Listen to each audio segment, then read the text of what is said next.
राष्ट्रिय स्वतन्त्र पार्टी रासपाले काठमाडौँ महानगरपालिकाका मेयर बालेन शाहलाई आउँदो निर्वाचनपछिको प्रधानमन्त्रीका रूपमा अघि सार्ने प्रस्ताव गरेको छ।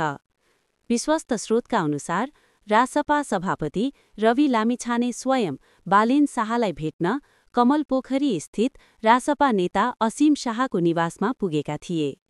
त्यही भेटका क्रममा बालेन शाहलाई पार्टीमा सम्मानजनक पदसहित प्रवेश गर्न र आउँदो संसदीय निर्वाचनपछि प्रधानमन्त्रीको उम्मेद्वारका रूपमा अघि बढ्न औपचारिक प्रस्ताव गरिएको स्रोतले जनाएको छ। राजनीतिक वृत्तमा तरङ्ग। यो प्रस्ताव बाहिरिएसँगै नेपाली राजनीतिक वृत्तमा तरङ्ग पैदा भएको छ।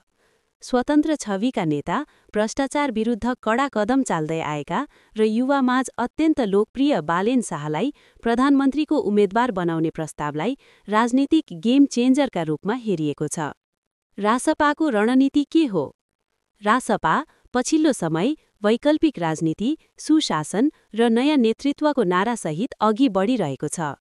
यही सन्दर्भमा बालेन शाह जस्तो स्थापित र जनमत प्राप्त व्यक्तित्वलाई पार्टीमा भित्र्याएर आगामी निर्वाचनमा निर्णायक शक्ति बन्ने रणनीति रासपाले बनाएको बुझिएको छ। बालेन शाहको भूमिकामा चासो।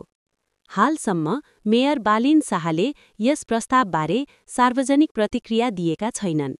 तर स्रोतका अनुसार उनी प्रस्तावबारे गम्भीर रूपमा सोच्दैछन् र स्वतन्त्र राजनीतिक छवि, कार्यशैली र भविष्यको भूमिकाबारे आन्तरिक छलफल गरिरहेका छन्।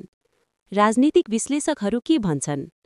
विश्लेषकहरू भन्छन्, यदि बालेन शाह रासपामा प्रवेश गरी प्रधानमन्त्रीको उम्मेद्वारका रूपमा अघि बढे, त्यसले परम्परागत दलहरूको समीकरण बिगार्न सक्छ र आगामी निर्वाचनमा युवा मत निर्णायक बन्ने सम्भावना बलियो हुन्छ।